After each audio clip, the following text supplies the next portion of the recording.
The one you see laying here is Filippo. He grew up in a small town near Milan, in Italy.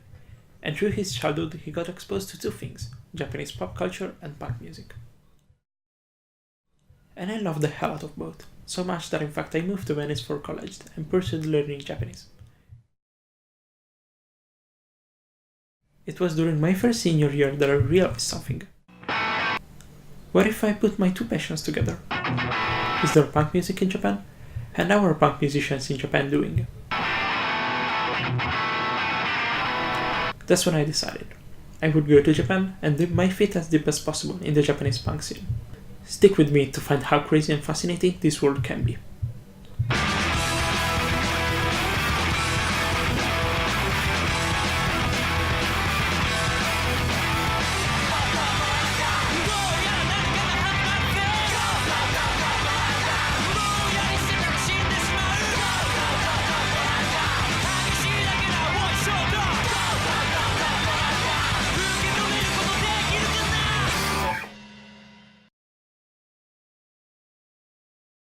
And here I am, Tokyo, the city I've been dreaming about since I was a child, with its bustling streets, dazzling lights, and most importantly, its infamously complicated subway. Not even the time to get accustomed to its flow or the real speed Japanese people talk at, and thanks to the shelter offered by my dear friend Marco, I eagerly threw myself into the project, laying down appointments with a few beds for a quick chat. The design locations are Studio Zotti in Asakaya and Ikebek in the famous electric town of Akihabara, as well as my first gig in one of the most famous clubs in the city.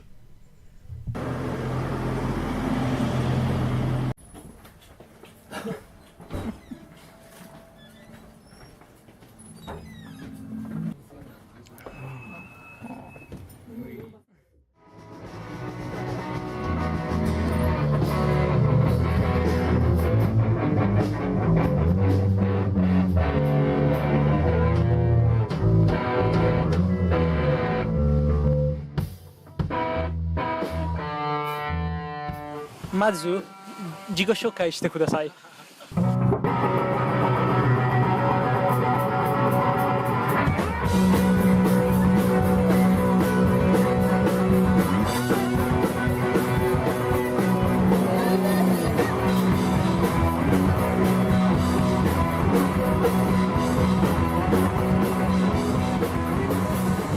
ラグアイズのボーカルギターキャプテンです。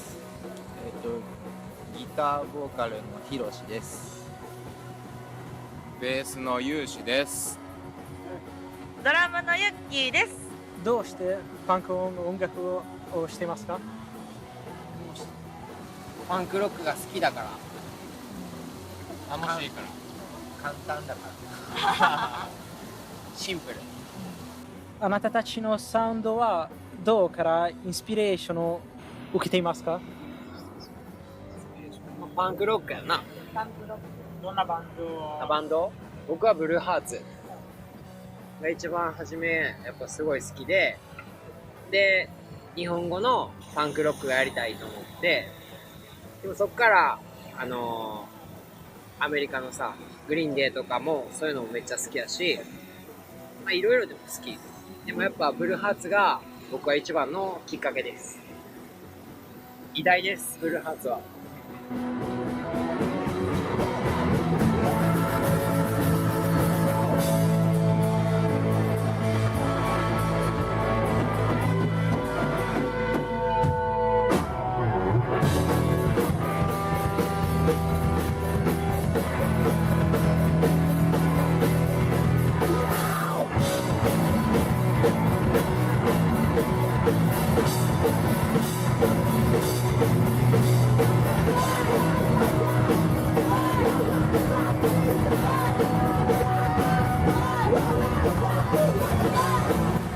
好きな音楽はいろいろだけど、パンクのこのシンプルなワンツースリーフォーってこの勢い、それが一番好きだから、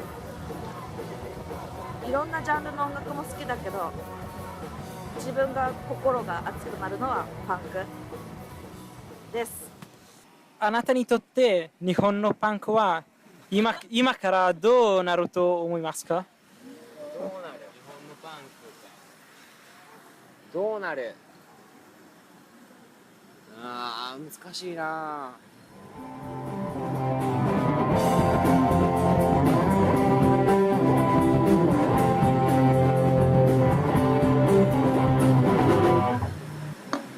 まあ具合図が生きてる限り日本のパンクは続くんじゃないかなと思います。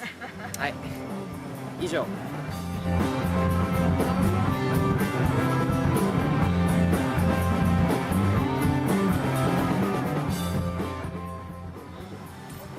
日本のパンクは世界に羽ばたく。日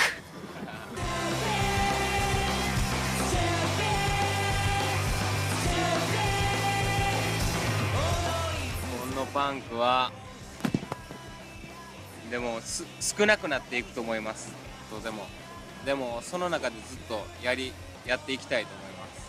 ね、俺らが増やさなあかんねやろ。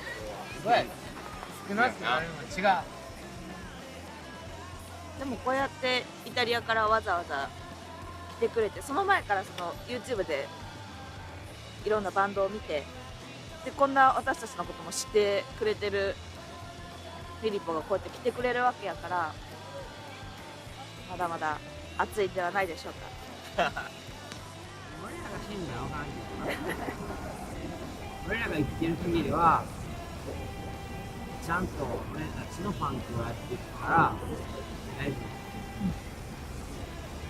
それで俺たちの好きなキッズがまたパンクロックやれば、そのキッズがいいバンドしてまた次のキッズがそのキッズを見ていいパンクバンドをしたらまた次のキッズを見るから、そういうもんだから、ほんまにも、まあ、ピストルズクラッシュを例に挙げるけど、そこからこうどんどんつながっていってるわけだから、ハードコアになったりとかニューウェーブになったりとかしたけど、でも精神性の部分に変わってないから、それを聞いて俺たちは育ってきたし、で一番リアルな音楽って90年代やから僕たちの年だから、それこそグリーンデーとかさ、リンクとかもそうだし、そうやってこうそのバンドが好きやったバンドを聴いて掘り下げていってっていう、そういうなんか音楽のなんかこうディグってそういう旅する感じっていうのは、地球が滅びない限り続くと思うから。日本のパンクも大丈夫。日本でもかっこいい人いる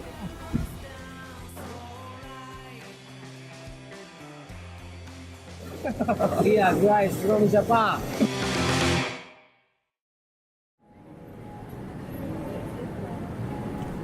Surprisingly, I discovered that Tokyo has neighborhoods that are more punk than others, and Koenji is one of these. Known as a dormitory area just outside of the city center, Koenji keeps its laid-back and liberal attitude from its hippie reputation back in the 70s, and has been recently known as a town for its left-wing political activism. This of course led the area to become a famous alternative scene, with plenty musicians and artists alike, and yes, a lot of punk bands as well.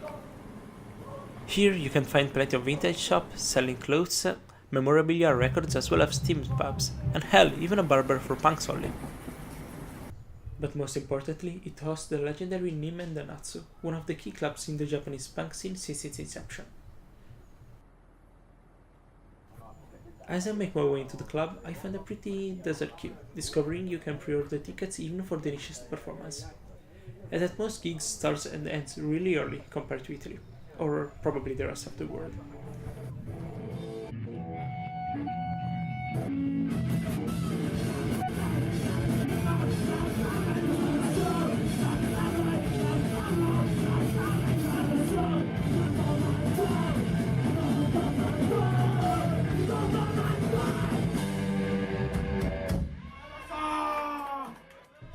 Oh, and by the way, did you see that woman having a good time with her kid in front of a fucking hardcore punk show?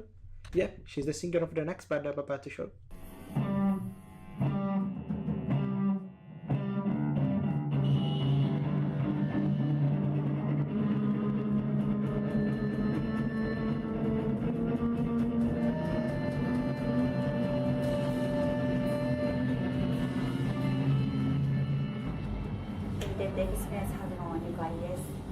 JJ です。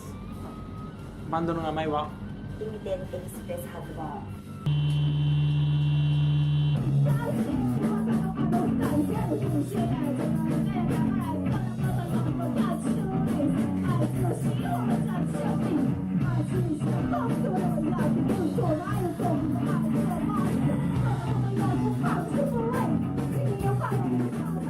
どうしてこんな音楽をしてますか？難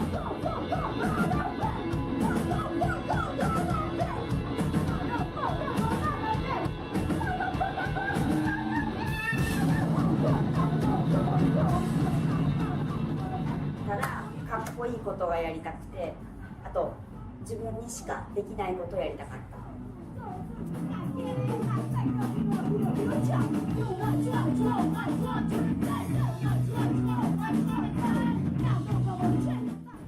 い。一緒っすね。あと新しい音楽を新しい音楽を作るっていうのが、自分が聴いたことない音楽をバンドで作るっていうのがやってみたい一番ですね。リフトですね。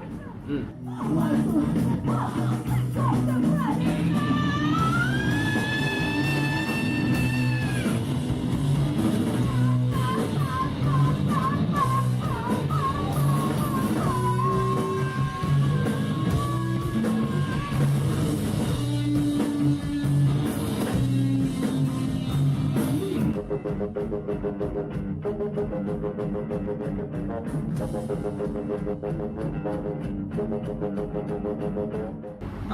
サウンドはどこからインスピレーションを受けていますか？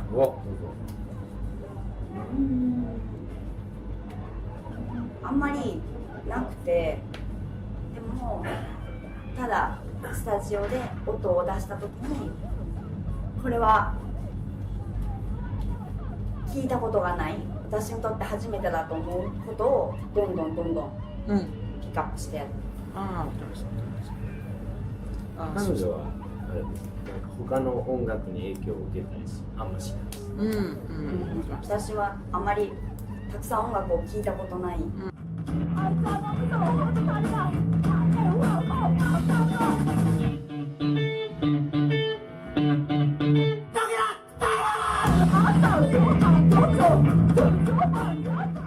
あなたの歌詞のメイン話題は何ですか？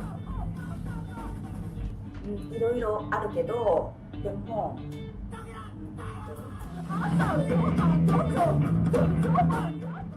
例えば政治とか行為とか。一番大事なのは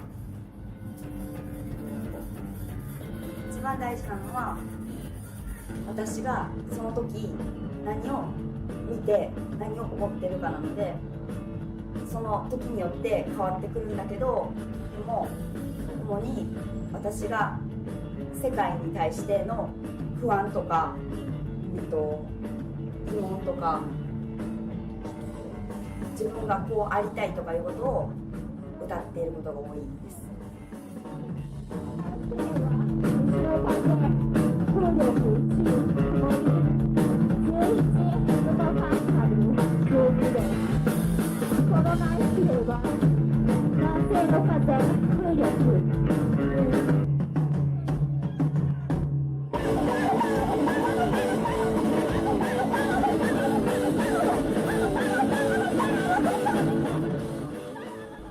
はい、リミテッドエクスプレス発音です。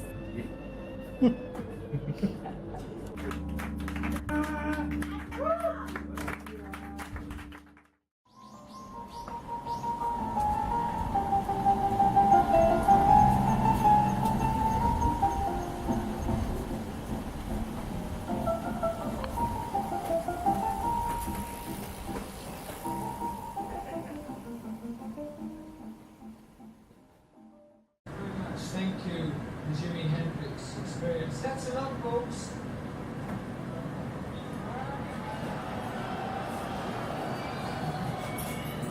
Well, it's over, isn't it?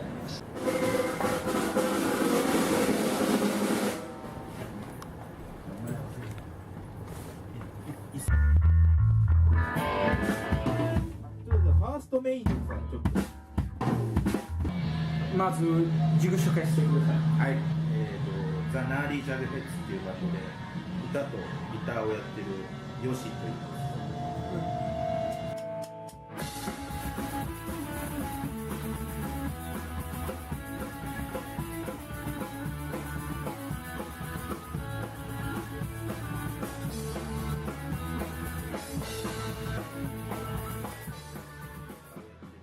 ヨシと言います。どうしてパンク音楽をしてますか？やっぱり昔からパンクがすごく好きで、10代の頃はよくライブを見に行っていて、で10代ぐらいの頃から自分もギターが弾きたくて、女の子にもモテたくて、でやっぱギターを始めてで、パンクが好きだったから最初パンクバンドを組んでっていうのがずっと続いて今でもやってるっていう感じです。あなたたちのサウンドはどこからインスピレーションを受けていますか？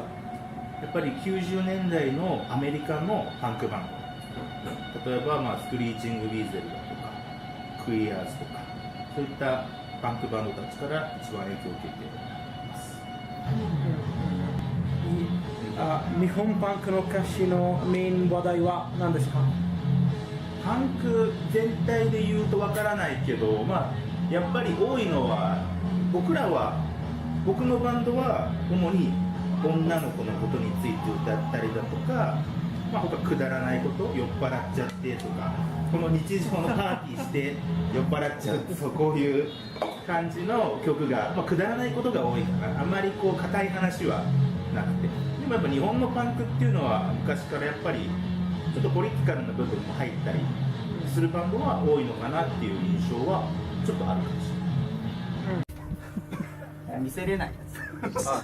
O と H 逆。スペルが違うね。そうスペル違う。なんで H はO の後で。そう。なんで自分作ったの？いやなんか影さんまっすぐ。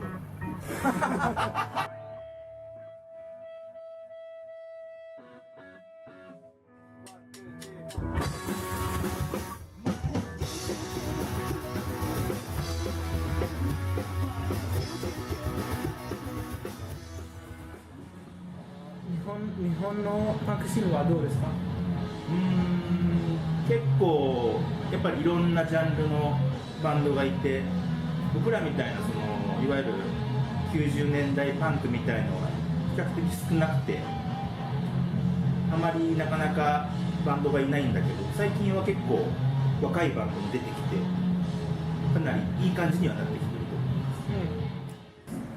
思います。音楽で生計を立てていくようでいますっていいですか？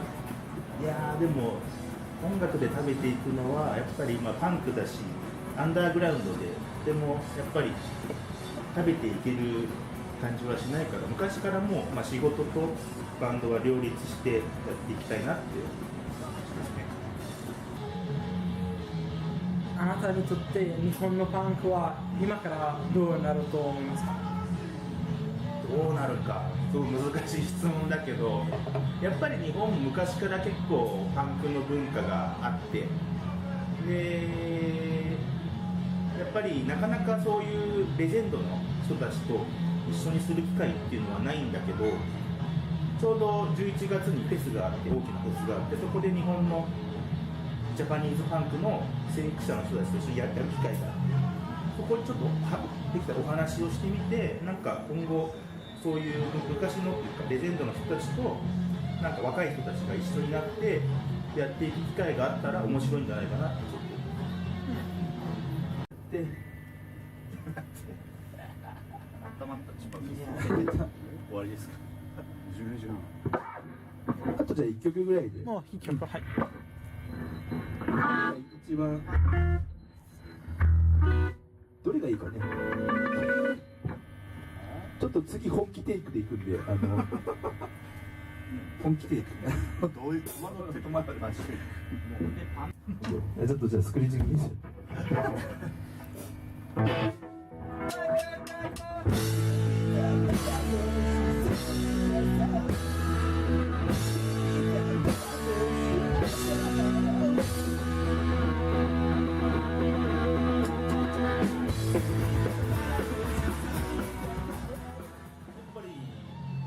何について言えばいいかな。何でも何でもいい。ぜひもし海外の人たち日本のバンドが気になってるっていう人がいたらぜひ日本に見に来てぜひ日本のやっぱりどうしても音楽シーンっていうのは、まあ、島国ってこともあって日本国内でしか盛り上がってないってことが多くてなかなかこう海外から入ってきて一緒になってこういうものを作ったりだとかってすることが少ないからやっぱりいろんなもし気になるバンドがいたら日本に見に来て話しかけてくれたら嬉しいなって思います。もうこれでもいい。さようなら。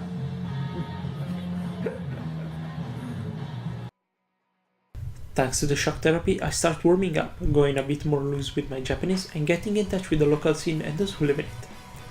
But it's not time to rest. I rush to the station to catch my first train. Next stop, north of Japan. See you next time!